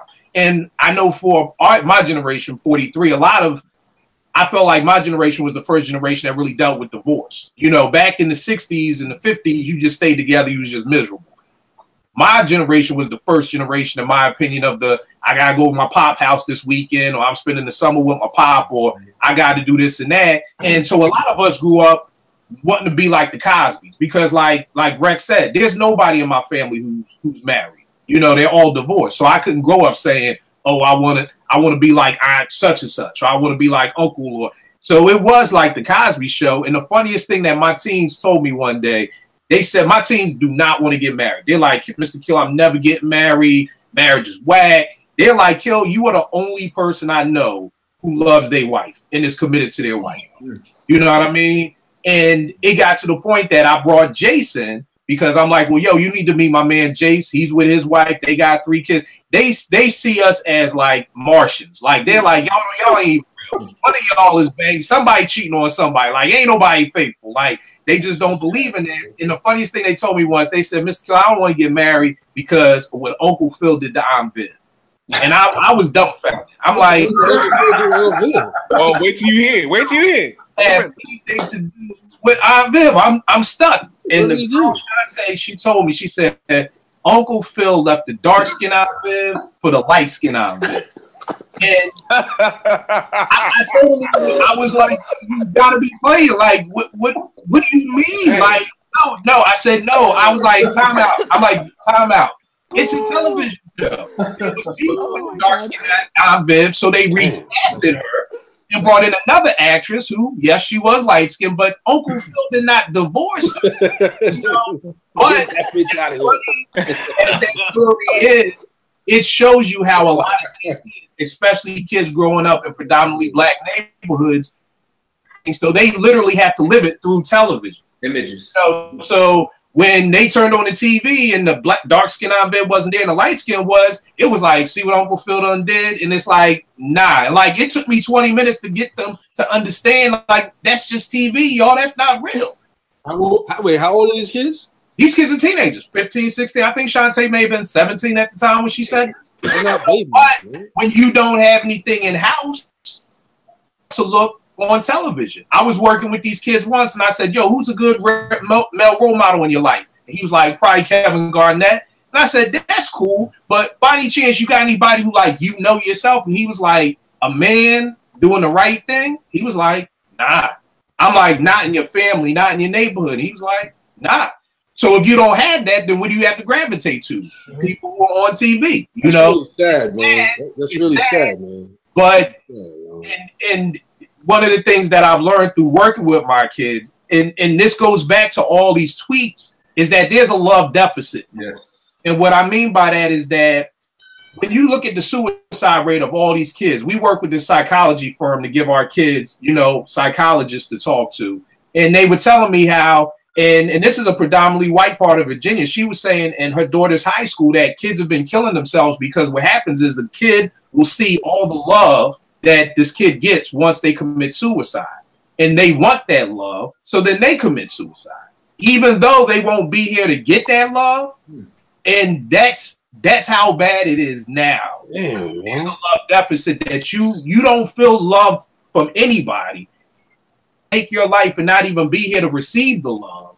But you know that that's the only way that you can get the love. One of my homeboys, Fish, one of my best friends, his daughter Taylor, I think she's in 9th, 10th grade. One of her friends in 10th grade jumped in front of a SEPTA train at 5 in the morning to commit suicide. You know, and it goes back to there's a love deficit here. You know what I mean? So we really have to, you know, show, and that's why I want to make this show be more about hip hop. You know, I'm trying to keep hip hop around somewhere, but you know, by us being fathers, sometimes, and I know what happens to me. I live in my bubble because people be like, "Killing ain't no good black men out here," and I look up and I'm like, "Nah, I got 5 good black men right here in front of me." Yeah. But I live in my bubble, and then I sometimes gotta go back to the projects and remember there ain't no niggas out there that's doing anything positive. You know what I mean? But Kill, you know what though? I'm not to cut you off, but you know what though? I mean, I know we haven't talked at length about hip hop, but the fact remains that everyone up here, including Portia, hip hop is a big part of our lives. You know what I mean? For some of my age that was there from the very beginning, hip hop, and I said this, I was having a back and forth with somebody on Twitter recently, and one of y'all jumped in. I forget who, somebody jumped in on the conversation. But it was like, and I tell them like, yo, you understand? I take this hip hop shit serious because I'm tethered to it. You know what I mean? It's like I listen to all these other musics, these other styles, whatever. But hip hop is a part of my DNA. It helped raise me when I was going through hardship and tough times, when I was by myself and in the dark place. It was often hip hop that helped me see my way through that shit. You know what I mean? Literally. So even though we're not necessarily talking in depth about hip hop's impact on us, it really is a part of who we are sitting here now. You know what I'm saying? Is hip hop, regardless of who you, I mean, I listen to G-Rap and Mobb Deep, and those are some gangster ass rappers, but it didn't stop me from one, be loved and, you know what I'm saying, and have beautiful children and a wife and all this love and beautiful things around me. You know what I mean? Without darkness, you don't know the light. Without the light, you don't know the darkness. You know what I'm saying? It's like you need both things, that balance. And real quick, I just want to tell a quick story that I went through just yesterday with my wife in terms of like when we talk about going through different ups and downs, man, and about the commitment. I think was the word you used, Kill. But we just got a bunch of pictures from our father that he took of our son and daughter and us one day, and you know we were having this kind of back and forth disagreement about taking some pictures down and putting up new pictures. Now my wife is Dominican, so there's a cultural difference between. Like for her, it's literally like you put up the child's picture when they're 1 year old and you leave that shit up like almost forever. But where I'm from, you put up some pictures, after a while, you take them down, you replace them with newer pictures. Mm-hmm. So, you know, I'm not seeing that side of it. So I take a picture down of her and her sister and to replace with my picture of our daughter that my father took, and my wife was, you know, she was bothered by that. And, you know, we got into a little argument, discussion back and forth, and I'm like, well, you don't understand how I feel about it. You don't understand how I feel about it. And then as I thought about it, so I'm like, you know what? I thought back to what she said about how You know, they put up a picture to the 1-year-old, this and that, whatever. And I said, you know what, B, it is more important than it is to me, this picture being up there. So what I did, I dropped off for work. I went after I picked up my daughter from school, and I went to Target and I picked up a new picture frame, and just one picture frame. And I put one of those pictures that my father took in that frame. And then today, when I called up, like, when you come home from work, let's go to Target and get some more picture frames. So now I turned something that was an argument between us into a bonding thing where we then are in Target looking at different frames, and we just spent about $80 on picture frames together. You know what I'm saying? Not, well, I like this frame, and I like this picture. Now we're going to sit down and figure out what pictures to put in what frame, and what it's a coming together. So you got to learn how to take things that may have necessarily been, you know, kind of ruffle some feathers and turn it into some positive shit, man. And it just made us stronger. You know what I'm saying? And just something so simple. But if you want to be hard-headed and stubborn and like you got to have your way, then you're still stuck on that single life mentality, man. You know what I mean? You got to understand when it's two individuals, them two circles come together, and the longer you're together, the closer those same circles come, and eventually merge into one. And that relationship is like a child. You have to nurture it. You have to feed it. You have to give it attention. You have to give respect and love. It's not just about what you want and all right, I'll let her have her way. Nah, the relationship is its own entity. You have to treat it properly, or it will wither and die away, or it can grow. You know what I mean? You have to look at it like that to me. I mean, that's how I look at the whole marriage thing with me and my wife, man. All right, you're 100% right there. Real quick. Well spoken, my brother. Well spoken. You still good? Are you still good, Porsche? Anything? You got anything? Well, I was just going to bring it back to hip hop, but it's so not on topic that we were just on. So I feel kind of. No. Bring this. Yeah, what you got? I was just going to say, like, I think a little while ago, Kill said, like, you know, when he was talking about marriage counseling and the expectations within marriages or relationships in general. And he brought up Disney, and he was like, well, Disney paints this picture, and it's like this whole, and I have the biggest beef with Disney. It's a whole other show, probably like a 10-part show. I can't deal with, I think Disney should be wiped off. I think you need to be 18 to watch Disney. Like, I don't think Disney is good for kids. But I was also thinking, like, to bring it back to hip hop, the Disney version of hip hop is songs like You're All I Need by Method Man and Mary J, and The Light by Common, and his newest release, like Unfamiliar, where it sort of paints this picture. So like, these are songs that I didn't really look to Disney because it's animation. It's like cartoon and someone's drawing it, and it's movies and on TV. But I'm listening to these songs and I'm like, well, wait, like that's a rapper that I love. Like I loved Method Man for the majority of my life. And he's sitting and I'm listening to You're All I Need, and I'm like, that's what I want. That's what I want. Like, this is perfect. And then I hear Common's The Light, and you know, all these other songs, and You Got Me with Roots and Erykah Badu, and I'm just sitting there going, like, it does exist in hip hop. This does exist, but where is it? Like, it's like this mine. I don't know. It's like a gold mine somewhere but then you talk about it and people are like, yeah, that shit is so whack. Like, I don't listen to that like corny ass stuff. And I'm like, but it's not corny. It's so good. Like, it's so sweet. This is like sweetheart hip hop. I love it.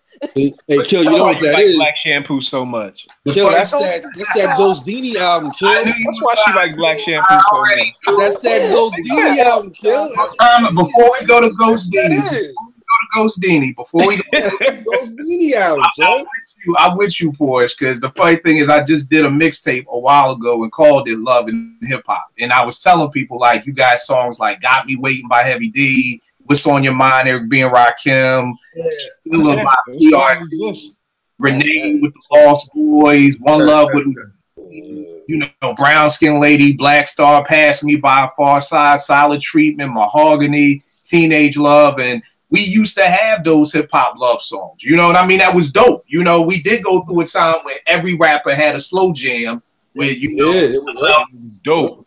Yeah, you know, and everybody had one. Yo, B on the strength, Mount Vernon to me had the dopest one with Don't You Know. Heavy D's, know is like hands down one of my favorite R&B slow jams. You know what I mean? But I don't know where that went. I mean, I think we just got to a point in hip hop where everybody became hard.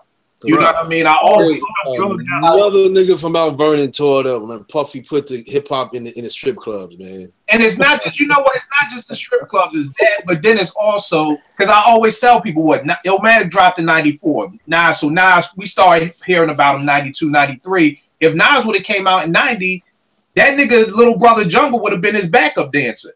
You know what I mean? Instead of him standing on stage with a 40 and a Heineken drunk.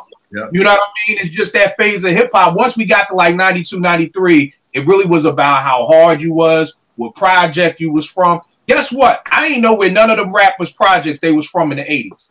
I ain't know what project Kane was from, none of them dudes. But by the time you got to the 90s, you knew Queensbridge. You had to stamp it. You had to stamp Marcy. You had to stamp how hard you was. So you can't be like, yo, I'm from Queensbridge, but yo, I'm gonna make this song about loving you, girl. But yeah, you know what I mean? Like you couldn't do that. You know what I mean? It just didn't fit with your image. You know, Mobb Deep could not have had a song on the Infamous, you know, on some old like girl, I love you. Yo, I'm about to shoot this nigga in his head. But yo, I'm coming over to you. But Mobb Deep had Hey Love with 112. I mean, that was like 15 years later. That was later. Nobody cared about Mobb Deep. You remember what Dave said on Stakes is High. It's like loving in public is against the law because love don't get you through life no more. You know. Yep. I mean, they also spoke on, you know, I got questions about your life if you so ready to die. Ready to die. That's right. You know, beer. Yeah. So I mean, I wish we had more joints like that. That's why I did that mixtape, just to show younger cats that hip hop had love songs that was dope. Truth be told, Got Me Waiting is a top 5 Pete rock beat for me. You know what I mean? Like I love that. The bass line is crazy. Yeah, you know, like that joint is like, I mean, Bonita Applebum. How I mean, you know, so it's not like these hip hop love songs was weak. They was dope. You know what I mean? Like, right. It wasn't like it was just like a throwaway song. Like, yeah, you had some like LL was always. Yeah. Man, I never liked I Need Love, but I understood its importance though. You know what I mean? I love the video, but I never liked the song. But it's like you said, there was a time where there was a house song and a love song on every cat's album. Everybody had one of each. Yeah. You know, and the sad part is that left. Another point I wanted to bring up and why I wanted to do this is because I want most of the people who follow me on Twitter are younger cats, which still shocks me to this day. But one of the things that I always tell people is that they have to see more positive images of black men who are married, taking care of their kids and things like that. When I was working in Potomac Garden projects in DC, I took T out with me one day, and one of the parents like, "Oh, Mr. Kill, that's your baby mom. She beautiful." I was like, "Nah, that's my wife." She was like, "That's your wife." Like, I didn't even know what that was. My wife, like, nah, that's not my baby mom's. And, you know, like, it really, you know, kind of stuck out to me. And one of the things, because, you know, some of us have daughters, you know, like I said, one of the most important things I did was taking Nay on a date. And one thing I don't believe in is coincidences. I believe everything happens for a reason. I don't think it's a coincidence that I met any of these brothers up here. You know what I mean? Bezo is the only person I've known since '92. You know, everybody else up here I've met through Twitter. You know what I mean? And I don't find it a coincidence. I believe everything happens for a reason. So I'm going to tell a quick story. I'm taking Nay out for a date, go to the movies, 12:30 show at, you know, I don't know, one of them Disney movies or whatever. The reclining seats, Nay sitting next to me. On this side, it's a white couple, like probably 15 or whatever like that. So the movie starts, you know, it's Ice Age or whatever. Next thing I know, this chick is jerking the dude off. And I'm like, yo, what the fuck? Like, yo, it's a kid movie. And she jumps up like, oh my God, I'm sorry. Yeah. Starts jerking him off. And she's like, oh my God, I'm sorry. You know, the worst part about this is that what got me to even look that way was I just kept hearing her say, remember, I'm the one who will do this for you. I'm the one who will do this for you. Wow. Almost to be like, you know, when them other chicks at school want to get with you, just so I'm the keeper because I'll jerk you off in the movie theater. Wow. Selling point? That's your number one selling point, huh? Okay. So that number one was bad. Number two, which was bad, was she had her younger sister with her, who was probably around 10 years old. So the younger sister is sitting here seeing what the older sister is doing. The same thing. Yes. Attention. Yep. You know, and again, I don't take this as a coincidence that this happened on the one day, the first day I'm taking my daughter out for our daddy-daughter date, and it just made me realize this is why we have to do this, you know, to show our kids. And one of the things I always tell women, all my homegirls, you have to know your worth. Yeah. You know, and I think that that's what happens with a lot of my teenage girls. They don't have dads around. They don't have positive men around. So the first dude who says, oh, you cute or you got a fat ass, boom, they in love. You know what I mean? And without us being able to do that, you have these girls, you know, that turn into women who are just don't know their worth. You know, so when my homegirl may hit me like, yo, Kill, you know, I'm giving this dude an ultimatum. I'm like, Ma, you worth more than an ultimatum. You should never be going to no dude talking about if you don't want to marry me, then I'm out. You make that decision. Yep. You know what I'm saying? But don't let it do, because then you gotta do like, all right, I'll marry you. Like, why not? I don't want to lose you. We ain't get no younger. We might as well do this. You know, so it's almost like you're devaluing their worth, and it's the same with our sons. We gotta raise our sons to be respectful of women. You know, one of my teams, I can't even really talk about it because it just is still cops is in it. He recorded some wild shit that Cash was doing. You know, that shouldn't be getting done, you know, and I dug in his ass for it like, dog. I wish I was his pop because I would have put hands on the boy. But we have a lot of these boys out here that are doing wild things because as men, we're not teaching our sons how to be respectful. You know, we're always teaching our daughters, and it's not like, oh, yeah, son, go do whatever, go fuck the world, you know. Yo, didn't Michelle Obama say that recently? That we raise our daughters, but we don't focus on our boys. I believe Michelle Obama said the same kind of thing. Right. But I mean, that's huge because that's what we do, but we don't understand while you saying whatever, son, go fuck whatever, your son is fucking my daughter. You see what I'm saying? So we gotta raise our sons the same way. I always tell people, I was so scared of my dad. If I be getting straight D's and F's with my mom, she sent me go live with my dad, I'm an A-B student. You know what I mean? Because I was so scared of him.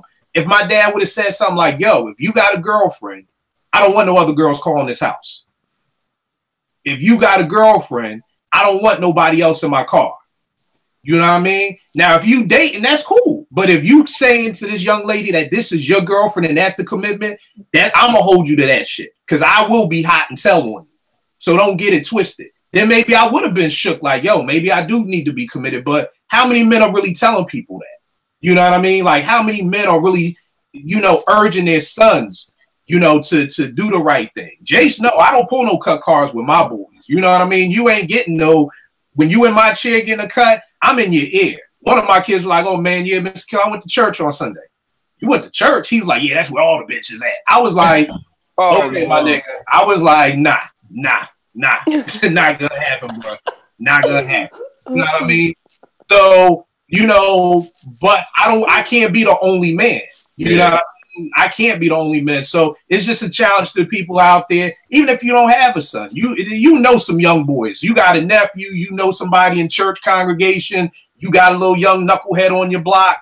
We all know younger men who we can touch and influence. And that's what we got to do. You know what I mean? We want to influence them with the music. We've had numerous conversations about, oh, we need to put them on the Nas and Kendrick and all that. Yeah, well, while y'all listening to Kendrick, also kick some good stuff to them so that they can stop doing this stuff. Because I'm telling y'all, the stuff that I've seen is stupid. I'm talking this is probably 2005. I had my seventh grade girls was doing head parties. Like straight up and down, just like, yo. 6, 7 girls just like, yo, bring all your dudes through. We just giving head all day. And I'm like, what do you mean? So we going back, and like I said, this 2007, 2008. So you can just double down on what they doing now. Like, you know, in 90, back in my day in high school in 88, I'd have to kidnap somebody's mother, father, their little brother to even get some chick to give me head. Like that was, and she still may be like, I don't know, nigga, you may have to kill them. But now, I mean, it's nothing. You know what I mean? And we've got to teach our kids that, because so many of my girls will come to me like, Mr. Kill, I'm a virgin, I'm good. But now I've learned to have to ask them, you giving head though? You doing this though? Because they doing so many other things just to still be able to say they a virgin, but they still doing all these other things. You know what I mean? So, you know, it's a lot going on. I know my viewers out there, it's a lot to take in, but if more than anything, I want y'all to look at 1, 2, 3, 4, 5, 6 dudes that's up here, you know, who's married, who's got kids. Not saying none of us are perfect. We just trying to do a little bit better than what other people are doing. Like Bezo said, taking the good, making it even better, you know? And I think that that's one of the beautiful things about this, that we can sit here and chop it up about hip hop all night. We can sit here and chop it up about marriage all night too. You know what I mean? So, you know, prayerfully people are walking away with something. Portia, prayerfully you got something. You got some jewels from your big brothers up here. Yes. You know what I'm saying? Thank you guys. You guys are brilliant. Nah, thank you. This was all on you. Your idea. Yeah, this was your idea for that tweet. As soon as you sent that tweet, I was like, boom, let's do it. This. Oh, and quiet. Well, thank you guys for joining in. You guys are so insightful. It's crazy. Man, more times than not, before we go hot with these mics, we talking about what's going on in our lives anyway. That's for damn sure. Yeah. True indeed. And again, just to kind of leave on a positive note, but to really get people thinking, I always tell couples that 9 times out of 10 people are getting divorced because they just don't know what to do in their marriage. Like, seriously, out of 10 couples, I would probably say 8 of them could be saved. 2 of them may be gone. But I always give the analogy that, Vern, if you hit me like, yo, Kill, boom, I got tickets to go to Cleveland, see LeBron, let's go. Here's the thing. All I know is 95 North. That's all I know. Me and Vern going to be up and down 95 North all night. We ain't never going to get to Cleveland. And you know what's going to eventually happen? We're going to say, well, fuck it, we tried. And we're going to go back home.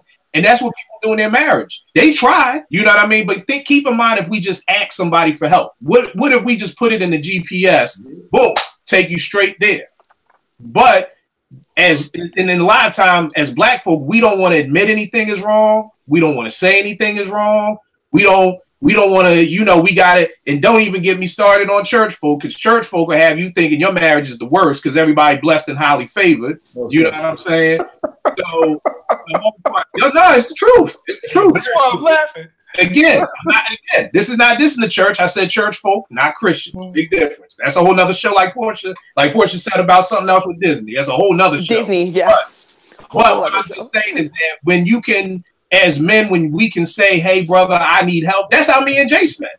Jay sent me up on Instagram, was like, yo, bro, you a good influence. I love what you're doing with your podcast. Yo, can we link up? You know what I mean? And that's how me and him got cool. Yesterday, my man Cash hit me like, yo, Kill, man, emergency. I need some advice about my daughter, man.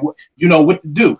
As men, that's what we got to be able to do. He was thanking me. I'm thanking him. Like, thank you for being able to reach out, for putting that pride aside, and for being able to say, that's what we need. In the men's group I teach in the hood, I always tell men, we got to do the call when we want to play basketball, when we want to make beats, if we get into a beef, if you know, whatever. But do you have a dude who you can call on your phone for some good advice? Not for some advice, because you call the wrong dude. They be like, your wife get on your nerves? Come on out. We can hit the strip club. That ain't the advice I need. I said good advice. Yeah. You know what I mean? So if we got to do for everything else, we need people in our life for that, people who we can talk to, people who we can trust that can give us advice. Because most time people come to counseling, people come to me at their last leg. You know? And it's the same thing, just like with your health. If you go get checked out, you find out, God forbid, you got cancer, prayerfully, we can get up there and save you. But if you wait till your last leg, your leg dragging, and you dead, and you hate her, and you done smacked her and beat her dad up, like, well, I can't do that. I can't do nothing for you now. Like, y'all stage 4, you know? So we just, and we gonna do some shows about health too, because as men, we don't go to the doctors. You know, I forgot what Monday. Yeah. I hope we don't have on this class ring, but I'm going Monday. You did, you know, because that's the thing, man. I just want to address. Can I just address real quick the Portia talking about the Disney movies? I mean, yeah, you're right. Disney got some wicked, evil shit with them. But one thing, like I do with my daughter, and I've done it with all my kids, is before she sees something, I check it out for myself. Now, something in the movie theater, you know, it may not be the case, but I'll go with her. And I tell my daughter, especially now, and even all my kids I did this with, but I let them know, like, look, I can't let you just watch that without me seeing it first, because some of these movies, they put messages in there that are meant to kind of twist your thinking. And when I told this to my daughter, she said back to me, she's like, oh, you mean like commercials, Daddy? Like you were telling me? I said, exactly. Because I told her, like, you know, kids see the commercials and you know, for some new toy, they go all crazy and off the wall, daddy, daddy. And I'm like, sweetheart, they're trying to program you. They're trying to trick you into believing you need this toy. You don't need it. I said, now think about that. You didn't even know about that toy until you saw that commercial, right? So she got that schooling first. So then as time went on, and she started saying, like, now when she got her little Kindle and she watches stuff on Netflix, she knows. She asked me and her mother, can I watch this? And she's like, no, we have to watch it first. Like, no, I have to see it first. Like, she knows to ask first because, like, take for instance the movie Frozen. It's like on the surface, it's like, yeah, it's one of these sappy Disney love stories, but it's not a love where the guy rides in on a white horse and saves the damsel in distress. It's a love between two sisters. Is what that movie is all about. So for that, I was like, okay, this is beautiful because she has older siblings. She now has a younger sibling, and she also sees her mother, how close her mother is to her sisters. And here this movie is that she loves, and it's a lot of the times it's the music that they get caught up in. You know what I mean? That's what really draws them in. And like the movie Incredibles, you know, which is one of my favorite animated movies. She sees the girl who's shy and reticent, but has these powers. And then something happens where she now has confidence and she comes out of her shell. You know, so it's like, but I make a point of telling her the lesson to be learned in the movie. And now she's aware to look out for the negative shit. And she can also digest. There is some positive in a lot of these, but you have to extract it. I mean, if you just, too many parents would just turn the movie on, turn the TV on, and let the TV babysit their child. Nah, don't do that. Don't do that.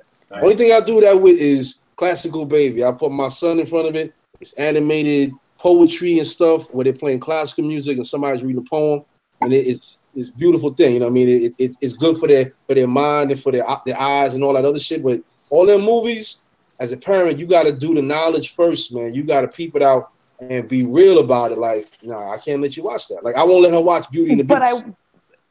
But the thing is like with Disney, again, if Kill wants to have a show about Disney and its impact on humanity, I'm all for it. I would sit here and talk 6 hours about this. But it's deeper than Disney. It's deeper than Disney. But honestly, like, if you think about it, Disney on a psychological level, and that's where my background is, so I always think of things on that kind of way, in that kind of way. To reverse the effects of what Disney does and embeds in children is that it's problematic. It's so problematic because at a very, very young age, it sets a complete and utter fantasy of what fairy tale, like life in general is. And oftentimes because it's animated and cute and there's songs and all this kind of stuff, parents are like, oh, well, it's G-rated. It's Disney. Of course my kids can watch it. I'll take them to watch it. But you can't really, when a kid's like 4 or 5, you can't sit them down and be like, well, just so you know, men aren't going to always be like that. And women aren't always going to be like that. But you can. And so by the time you can, but by the time they get it, the damage has already been done. And that's where, when Kill was saying the expectations, people have, like, I'm not married, but I feel like even I've been in situations where people have been like, well, I'm not even ready to make things official because then expectations come with that. And I'm like, dude, what? Like, okay, like, that's so deep. Like, why are you so deep into that? And it's like, well, no, it's true, because as soon as you slap a title on something, there's all these expectations. It's the same thing. It's the same underlying psychological principle that Disney does. It's the same on a different scale. I agree. Hold time. We will do a show about the underlying themes of everything. Well, I was going to say it's not so much about Disney, but just in general. I love it. What I was going to say is when I said it's deeper than Disney, it's like when you go to like the children's place or whatever, or Carter's or whatever. Look at the messages on girls' clothes compared to boys' clothes. Boys are like, astronaut, and you can go to the moon, you can be all this and that. Girl stuff is, you can be a princess. You know what I mean? It's like, but you as that goes into gender roles, and that gets a little bit complicated. Well, no, but it also reinforces the idea But it But reinforces just on the the idea tip that the of boy can be relationships anything and he wants. expectations. But hold tight, because we'll come back for that. We will come back. Thank you, Kill. Thank you. I need this. I need But this. We gonna come back. We gonna come it's back. not just Disney. It's deep. I feel you. It's not just Disney. It's deeper than rap, like Rick Ross. Yeah. Everybody stuff out. Vern, Don't think you can't tell a child. Don't think you can't tell a child what's real. You man. can tell. Oh, I think children are the smartest people in the entire world. Yes, I think and people start to get if you tell stupid at them, the and then age. they see if they're smarter, if you give them enough tools, they'll begin to see. I mean, I got into an argument yesterday at the school when I was with my daughter, and she saw some of what I've been teaching her just in this conversation with this woman. So you can't tell us I'll save my stuff for Kill's show. Hey, Kill, can I end it? One more thing that I learned that made all the difference in my marriage. We took a course called Radical Love. And one of the concepts they said is marriage is like a life insurance policy. With a life insurance policy, when I die, my wife gets the benefit of that policy. When she dies, I get the benefit of that policy. If we die to our selfishness, then the other party is going to live and get the benefit of marriage. When I really grasped that concept, it changed our marriage in a magnificent way, man. So, but VE Channel at Instagram and VE Channel at Twitter. All right, no doubt. Portia, give them all your stuff. Cherchez La Porsche, Twitter and Instagram. All right, Jace, give them all your stuff, good brother. J Tyler 0801 on IG and at JERKTYLER on Twitter. All right, no doubt. Rec One.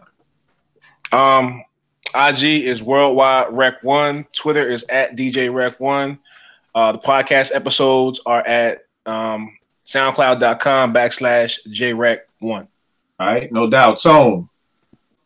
Twitter at Enter the Dome. The website enterthedome.com. Check it out. Dope Red Fox piece, by the way, too. Good brother. Yeah. Oh yeah, no I doubt. got to read that this weekend. Yeah, I got that Marcus Garvey coming this weekend. Oh, bro, I need a sneak peek on that. Yeah, it's about to get real. All right, no doubt. And Bezo, give them all your stuff, good brother. I'll just get an Instagram. Twitter at Real Life Thought, because the Instagram is private, and I might not confirm you. Say that Twitter again. If I don't know you, at Real Life Thought. Yeah, man, because I was getting too many kids, man, trying to jump on it. Like, nah, I don't need that in my life. So. Hey, B, what's that Twitter again? At Real Life Thought. Okay. Yeah. Y'all already know what it is with me. Kill 889. We'll make beats for food. Like Vern said, real quick tidbit. One thing I learned, Joyce Myers, from watching her one day, she said, if we wake up every day and we ask, what can we do for our spouse? You know what I mean? You would have a much happier marriage. I know that's a lot to do. I challenge people, just try it once a week. Just what could I do for my spouse today? Well, for this week. You know, maybe it's doing the dishes. Maybe it's taking her out. Maybe it's doing whatever. But like Vern and Bezo said, once you stop being selfish, because marriage is really all about being selfless. It's about being a server. It's like when you go to a restaurant and your waiter's an asshole, you don't give him a good tip. You know what I mean? Like as a husband or wife, you're supposed to be a servant. You're supposed to be, saying, what can we do? All those things, And again, this I don't want this to be the only time that we talk about marriage, because I don't do a lot of podcasts, so I can't sit here and say there aren't, but I don't know any podcasts. I know there's a lot of podcasts with dudes who talk about relationships, but a lot of it is like in an ignorant way.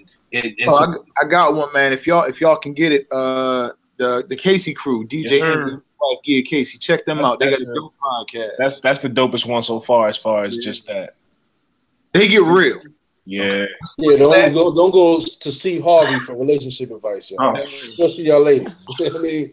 Don't be listening to these knuckleheads, man, for advice and shit, man. What's the show you talking about, Jace? The Casey Crew. DJ Envy and his wife. DJ Envy and Gia Casey. They got this podcast called The Casey Crew. It's been out for a little over a year. They talk about their history and they give advice. And I mean, it's good. It's good advice, man. And they give you both. They give you get the husband's perspective, you get the wife's perspective, and they kind of go back and forth with each other on it as well. All right, I'll check it out before I judge it. I'll check it out because I know if you got caught out there in them streets. Yeah, and you know what? That's how it started. You gotta watch episode 1. I know that's how. I know that's how it started. It's like my man Ray Allen said, and he got game. Why all of a sudden they know Jesus when they get caught smoking some coke? But I got you. I'll check it out before I pass judgment on good DJ. And I remember Fat Man Scoop and his wife at a damn show. So yeah, on MTV. I'll check that out before I do that. Kill 889. We'll make beats for food. I'll check y'all next week, man. I appreciate the love, y'all. Yes, sir. Peace.